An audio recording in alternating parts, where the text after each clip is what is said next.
کانٹے دار جھاڑیاں۔ ایک رستہ ہے، اس میں کانٹے دار جھاڑیاں ہیں۔ ایک آدمی بے احتیاطی کے ساتھ اس رستے میں گھس جاتا ہے، اس کے جسم میں کانٹے چبھ جاتے ہیں، کپڑا پھٹ جاتا ہے، اپنی منزل پر پہنچنے میں اسے تاخیر ہو جاتی ہے، اس کا ذہنی سکون درہم برہم ہو جاتا ہے۔ اب وہ آدمی کیا کرے گا؟ کیا وہ کانٹے کے خلاف ایک کانفرنس کرے گا؟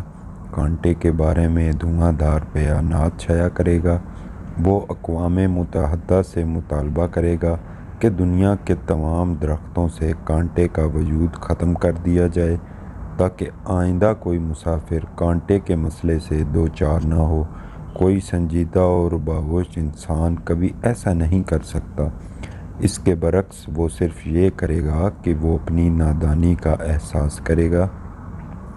وہ اپنے آپ سے کہے گا کہ تم کو اللہ تعالیٰ نے جب 2 آنکھیں دی تھی تو تم نے کیوں نہ ایسا کیا کہ کانٹوں سے بچ کر چلتے؟ تم اپنا دامن سمیٹ کر کانٹوں والے رستے سے نکل جاتے، اس طرح تمہارا جسم بھی محفوظ رہتا اور تم کو منزل تک پہنچنے میں دیر بھی نہ لگتی۔ اللہ تعالیٰ نے درختوں کی دنیا میں یہ مثال رکھی تھی تاکہ انسانوں کی دنیا میں سفر کرتے ہوئے اس سے سبق لیا جائے، مگر ایسا معلوم ہوتا ہے کہ خدا کی اس آیت کو کبھی کسی نے نہیں پڑھا۔ خدا کو اس پیغام کو سن کر کسی نے اس سے سبق نہیں لیا۔ آج کی دنیا میں آپ کو بے شمار ایسے لوگ ملیں گے جو انسانی کانٹوں کے درمیان ہیں، احتیاطی کے ساتھ سفر کرتے ہیں، اور جب کانٹے ان کے جسم کے ساتھ لگ کر انہیں تکلیف پہنچاتے ہیں تو وہ ایک لمحہ سوچے بغیر کانٹوں کو برا کہنا شروع کر دیتے ہیں۔